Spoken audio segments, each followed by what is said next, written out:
নমস্কার। আজকে মীন রাশিকে নিয়ে বলবো। মীন রাশির ক্ষেত্রে বুধের রাশি পরিবর্তন নিয়ে। বুধ তো রাশি পরিবর্তন করলো, চতুর্গ্রহী যোগ তৈরি হচ্ছে একদম একাদশ ঘর লাভের ঘরে। তো বুধের এই পরিবর্তন, বুধ তো কেন্দ্রের দুটি ঘরের অধিপতি, চতুর্থ ঘর এবং সপ্তমপতি বুধ একাদশ ঘরে অবস্থান করবে। তো কীরকম প্রভাব দিবে এই তিনটি নক্ষত্রে বুধের এই পরিবর্তন? উত্তরাষাঢ় নক্ষত্র, শ্রবণা নক্ষত্র এবং তার সাথে ধনিষ্ঠা নক্ষত্র অবস্থান করবে বুধ। তো কীরকম প্রভাব পড়বে মীন রাশির ক্ষেত্রে? মীন রাশি কোন দিক থেকে লাভবান হতে যাচ্ছে, কোন দিক থেকে বিশেষ সাবধান, কোন উপাচার করবে, সমস্ত কিছু আজকের ভিডিওতে তুলে ধরবো। তো যাই হোক, অনুষ্ঠানটি শুরু করার আগে সবার প্রথম বলি, যেটা গ্রহের গোচর এবং চন্দ্ররাশি অনুসারে বলা হচ্ছে, কারো কোনো রকম ব্যক্তিগত পুষ্টিধর আলোচনা নয়। এবং তার সাথে বলবো, যদি অনুষ্ঠানটি ভালো লাগে তাহলে অবশ্যই লাইক করবেন, শেয়ার করবেন, সাবস্ক্রাইব অবশ্যই করবেন। আপনারা সাবস্ক্রাইব করলে বিশেষভাবে অনুপ্রাণিত হয়। এবং মীন রাশির এখন বর্তমানে তো 7.5 চলছে, আগামী দিনে মীন রাশি সম্পর্কিত বহু বহু ভিডিও দেওয়া হবে আমাদের চ্যানেলে, দেখবেন। যারা জ্যোতিষ সংক্রান্ত বিষয়কে ভালোবাসেন, গুরুত্ব দেন, ইন্টারেস্টেড, আশা করছি তারা বিশেষভাবে উপকৃত হবেন। তো যাই হোক, অনুষ্ঠানটি শুরু করছি। বুধ হচ্ছে কি কেন্দ্রের দুটি ঘরের অধিপতি, চতুর্থ ঘর এবং সপ্তমপতি বুধ একাদশ ঘরে অবস্থান করবে। এবং বুধ যে মুহূর্তে রাশি পরিবর্তন করছে, সেই মুহূর্তে আগে থেকেই শুক্র, সূর্য, তারপরে মঙ্গল, পরপর তিনটি গ্রহখণ্ডতে অবস্থান করছে। এবং বুধ ঢুকে গেল, তারপরে আবার চন্দ্রমাও ঢুকে যাবে এক সময়। তো সেই সময় কিন্তু ওই মানে একাদশ ঘর সম্পূর্ণভাবে অ্যাক্টিভ হয়ে যাচ্ছে। এবং সব থেকে বড় ব্যাপার হচ্ছে দেবগুরু বৃহস্পতির অবস্থান মীন রাশির ক্ষেত্রে। রাশির উপর তো শনিদেব অবস্থান করছে, কিন্তু দেবগুরু বৃহস্পতি রাশির উপর অবস্থান করছে, তার দৃষ্টি আবার কর্মের ঘরে থাকছে এবং লাভের ঘরে চতুর্গ্রহী যোগ তৈরি হয়ে গেছে। চারদিক থেকে এখন বললে বললে, অর্থাৎ মীন রাশির যে 7.5 যে প্রভাব এ সময়কালে থাকবে না বললেই চলে, থাকবে না বললেই চলে এই মীন রাশির ক্ষেত্রে। তো বুধ হচ্ছে কি যুবরাজ, আগে থেকে রাজা অবস্থান করছে, তার সাথে মঙ্গল সেনাপতি, এবার যুবরাজ, তার সাথে তো শুক্র। এবং তাদের যে মিলিত দৃষ্টি, তার যে প্রভাব, সেটা কিন্তু সম্পূর্ণভাবে আবার পঞ্চম ঘরেও যে পড়ছে। অর্থাৎ পঞ্চম ঘর সম্পূর্ণভাবে এই সময়কালে অ্যাক্টিভ হচ্ছে, অ্যাক্টিভ পঞ্চম ঘর। এবং এই সময়কালে মঙ্গল অবস্থান করছে, মঙ্গলেরও তো প্রভাব থাকবে, কারণ মঙ্গলের চতুর্থ দৃষ্টি থাকছে দ্বিতীয় ঘরে, সপ্তম দৃষ্টি থাকছে পঞ্চম ঘরে এবং অষ্টম দৃষ্টি থাকছে সেই একদম ষষ্ঠ ঘরে। তো অনেক দিক থেকেও কিন্তু ভালো প্রভাব পড়বে মীন রাশির ক্ষেত্রে, 7.5 প্রভাব। আর এই লাভের ঘরে, একাধিক ঘরের অবস্থানে, লাভের ঘরের অ্যাক্টিভ। লাভের ঘরটা কি? এটা হচ্ছে কামত্রিকোণের ঘর, অর্থাৎ মনের ইচ্ছা বাসনা এই সময়কালে যথেষ্ট পূরণ করাবে। এবং গুরুর সঙ্গ থাকছে, গুরু সুখের ঘরে অবস্থান করছে বক্রী অবস্থায়, তার দৃষ্টি থাকছে তার মূল ত্রিকোণ রাশি ধনু রাশির উপর, কর্মের ঘরে। অর্থাৎ বললে বললে, এক কথায় বলতে গেলে বললে বললে। হ্যাঁ, তবে যাদের জন্মকুষ্ঠিতে দেখা হলো যে গ্রহের অবস্থান খারাপ রয়েছে, তাদের ক্ষেত্রে কিন্তু অন্যরকম, তাদেরকে অবশ্যই জ্যোতিষীয় পরামর্শ নিতে হবে। মীন রাশির ক্ষেত্রে 7.5 যখন শুরু হয়েছিল, এবং এই 2026 নিয়ে আমি একটি ভিডিও দিয়েছি, যাতে বলেছি সূর্য হচ্ছে কি মীন রাশির ক্ষেত্রে, সূর্য হচ্ছে কারো গ্রহ, ষষ্ঠ ঘরের অধিপতি সূর্য মীন রাশির ক্ষেত্রে।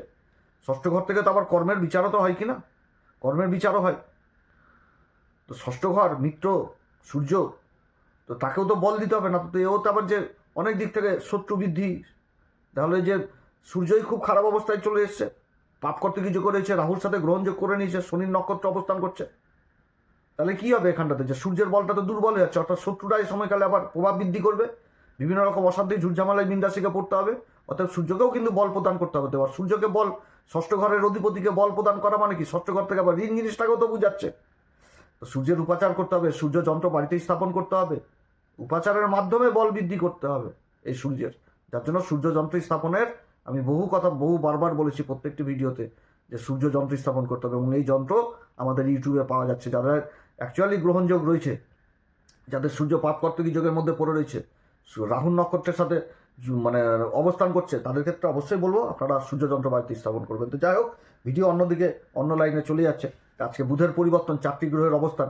তো বুধ যে মুহূর্তে রাশি পরিবর্তন করছে, এই 17 তারিখ থেকে বুধ কিন্তু 22 তারিখ পর্যন্ত থাকবে হচ্ছে একদম ওই উত্তরাষাঢ়া নক্ষত্রে। এবং এই সময়কালে আবার শুক্র 20 তারিখ পর্যন্ত থেকে নক্ষত্র পরিবর্তন করে নেবে, চলে আসবে শ্রবণা নক্ষত্রে। এবং সূর্য থাকছে আবার এই নিজের নক্ষত্রেই থাকবে হচ্ছে 23 তারিখ পর্যন্ত উত্তরাষাঢ়াতে, তারপরে শ্রবণাতে চলে আসবে। আর ওদিকে মঙ্গল থাকবে 28 তারিখ পর্যন্ত উত্তরাষাঢ়াতে, তারপরে আবার চলে আসবে শ্রবণাতে।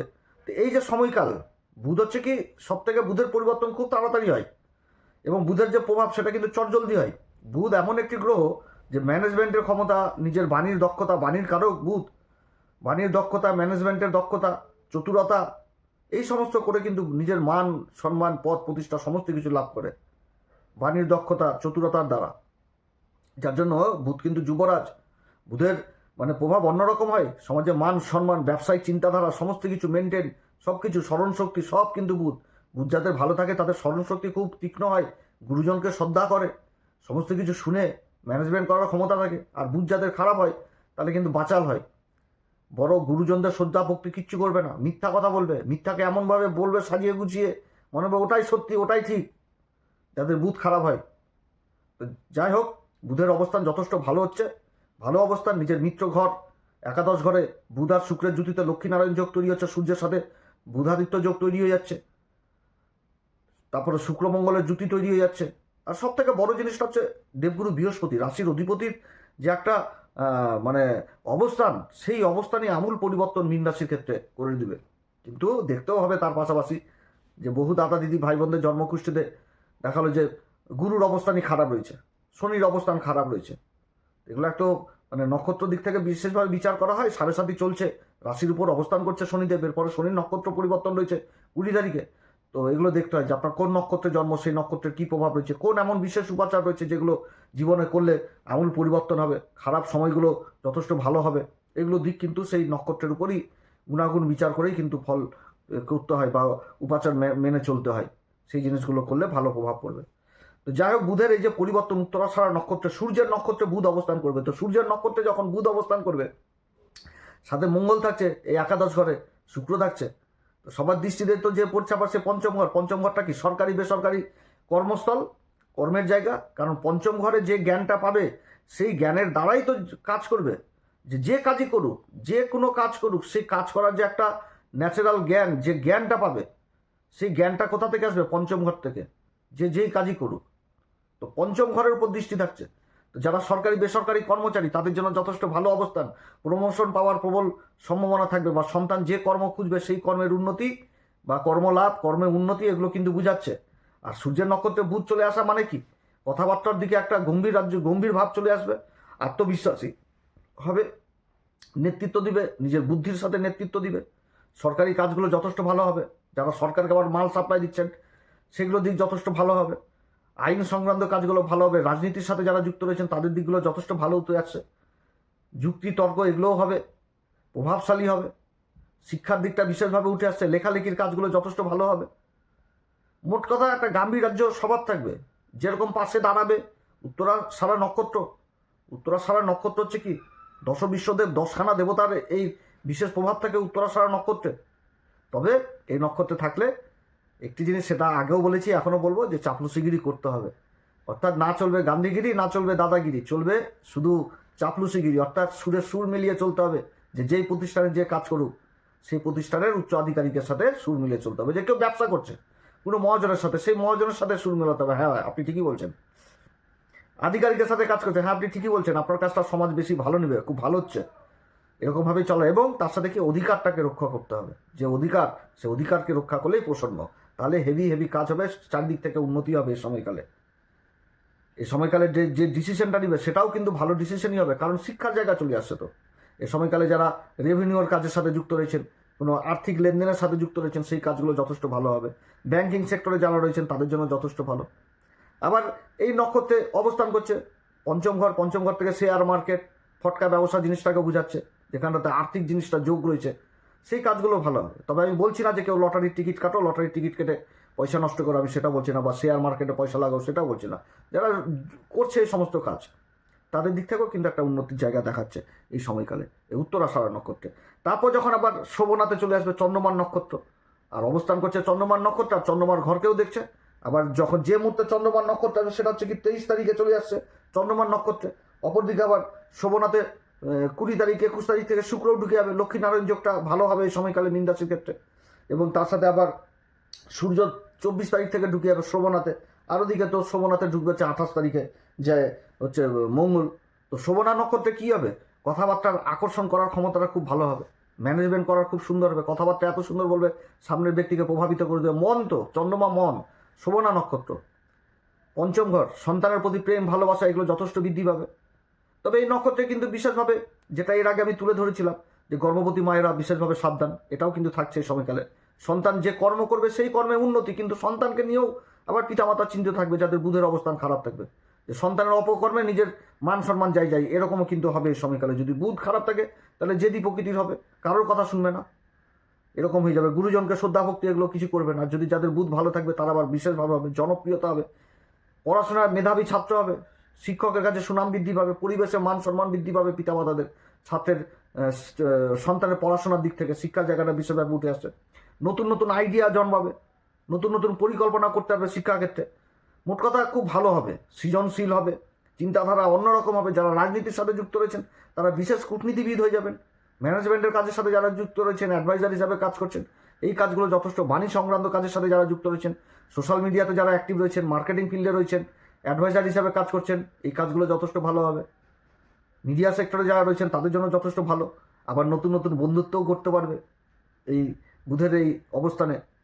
বুধের তো চন্দ্রমার সাথে সম্পর্ক ভালো না, কিন্তু নক্ষত্রটা পাচ্ছে লক্ষ্মীনারায়ণ যোগ, লাভের ঘর, সেই ঘরে অবস্থান করে দৃষ্টিই দিচ্ছে থাকছে চন্দ্রমার উপর। এবং সবথেকে বড় জিনিসটা হচ্ছে দেবগুরু বৃহস্পতি। দেবগুরু বৃহস্পতির অবস্থানটাও তো যথেষ্ট ভালো, কারণ মীন রাশির ক্ষেত্রে দেবগুরু বৃহস্পতি যে ঘরে অবস্থান করছে সেটা তো যথেষ্ট ভালো অবস্থান। তো যাই হোক, এগুলো হওয়ার প্রবল সম্ভাবনা থাকছে এবং বন্ধুত্বর জায়গাটাও যথেষ্ট ভালো হবে। এরপরে যাবার যখন চলে আসবে হচ্ছে এই ধনিষ্ঠা নক্ষত্রে, তখন আবার কিন্তু কিছুটা হলে চঞ্চলতা জিনিসটা চলে আসবে। চঞ্চল হবে খুব, একটু পারাপারি করবে, কিন্তু পারাপারি করে তো লাভ নাই। ধনিষ্ঠাতে পারাপারি করা চলবে না, একটু তো অধৈর্য হওয়া চলবে না। দ্রুত সিদ্ধান্ত নেওয়ার মানে একটা প্রবণতা থাকবে যে এখনই সিদ্ধান্ত নেবে, এখনই কাজ করব, এরকম কিন্তু করা যাবে না। কথাবার্তা কিন্তু একটু তীক্ষ্ণ হয়ে যাবে এই সময়কালে আবার, তবে কৌশলগত হবে কথাবার্তাও হবে কৌশলগত। ব্যবসা বাণিজ্যের ম্যানেজমেন্ট করার ক্ষমতাটাও যথেষ্ট বৃদ্ধি পাবে, তবে মনের মধ্যে কিন্তু সেই ইগো জিনিসটাও থাকবে যে এই লাভ ছাড়া আমি মালই ছাড়বো না, এগুলো জিনিস হওয়ার সম্ভাবনা থাকবে। অতএব এদিক থেকে কিন্তু নেগেটিভ জিনিসটাকে থেকে দূরে থাকতে হবে। লাভ টাভ কিন্তু হবে না, লসের দিকে তখন যাবে। কারণ মঙ্গলের অবস্থান, মঙ্গলও কিন্তু থাকছে এই ঘরটাতে। এবং যে কথাবার্তাগুলো বলবে সেগুলোর কিন্তু একটা জোরালো প্রভাব থাকবে, যেটা যেরকম গাম্ভীর্য থাকবে সেরকম দায়িত্বপূর্ণ কথাবার্তা হবে, সেরকম কিন্তু গম্ভীর হবে, মানবে, বুঝবে, তর্ক বিতর্ক সবই করবে, নিজের জিনিসটাকে বেশি প্রাধান্য দিবে। এবং এই সময়কালেও যারা আবার নৃত্যচিত্র, সঙ্গীত, এই সমস্ত কাজের সাথে যারা যুক্ত রয়েছেন সেই কাজগুলো কিন্তু যথেষ্ট ভালো হবে। বা এই সমস্ত কাজের ইনস্ট্রুমেন্টের কাজের সাথে যারা যুক্ত রয়েছেন সেই জিনিসগুলো যথেষ্ট ভালো হবে। তবে এই সময়কালে কোনো রকম ঝুঁকিপূর্ণ কাজ তাড়াহুড়া মধ্যে করা উচিত না। মঙ্গলের নক্ষত্রে যখন এই চলে আসবে হচ্ছে বুধের অবস্থান, বুধ যে মুহূর্তে মঙ্গলের নক্ষত্রে আসছে সেটা হচ্ছে 31শে জানুয়ারি থেকে ফেব্রুয়ারি মাসের 3 তারিখ।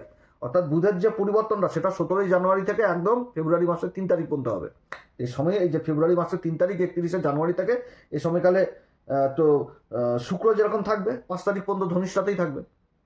আর ওদিকে সূর্য তো 7 তারিখে যে ঢুকবে শোভনাতেই থাকবে এই সময়কালে। আর মঙ্গল তো আবার 14 তারিখে যে ঢুকবে সেই এই ধনিষ্ঠাতে। যে তো ধনিষ্ঠাতে দুটি নক্ষত্র, দুটি গ্রহই থাকবে, শুধু হচ্ছে শুক্র আর বুধ। শুক্র হচ্ছে 5 তারিখ আর বুধ হচ্ছে 3 তারিখ পর্যন্ত। তো নিজের কর্মের প্রতি একটা প্রতিভা, গুণ, এগুলোও কিন্তু উঠে আসবে। অর্থাৎ মীন রাশির ক্ষেত্রে লাভের ঘরে একাধিক থেকেই লাভ, কিন্তু দেখে শুনে চলতে হবে। সূর্যের নক্ষত্র ইগো জিনিসটা নিয়ে চলে আসবে, বাকপটু হবে এটা ঠিক, আবার ইগোটাও নিয়ে চলে আসবে। আর কি করবে না এই সময়কালে, বাজে ইন্টেনশন, এগুলো থেকে কিন্তু দূরে থাকতে হবে। যে শর্টকাট পদ্ধতি, এগুলো থেকে দূরে থাকতে হবে। বেআইনি পদ্ধতি, এগুলো থেকে দূরে থাকতে হবে। তর্ক বিতর্ক, ঝুট ঝামেলা, অশান্তি, গণ্ডগোল, এগুলো থেকে দূরে থাকতে হবে। নিজের খাওয়া দাওয়ার প্রতি যথেষ্ট খেয়াল রাখতে হবে, শরীর স্বাস্থ্যের দিকে যথেষ্ট খেয়াল রাখতে হবে, প্রাণায়াম, যোগব্যায়াম এগুলো করতে হবে। কারণ কাম ত্রিকোণেই 4টি গ্রহ অবস্থান করছে, মনের ইচ্ছা বাসনা যথেষ্ট পূরণ করাবে এই সময়কালে। এবং বিভিন্ন রকম মনের ইচ্ছা, কেউ হয়তো খাওয়া দাওয়ার ইচ্ছা ভালো মন্দ, তো বেশি খাবার খেলে দেখলে আবার অসুস্থ হয়ে যাওয়া লাগবে, এরকম জিনিসটা এই সময়কালে অবশ্যই হনুমান চল্লিশা, বজরংবাণ, শ্রীরাম সীতার প্রণাম মন্ত্র সহকারে পাঠ করবেন। সূর্যদেবকে অর্ঘ্য দিবেন, ইতার আশীর্বাদ নেবেন।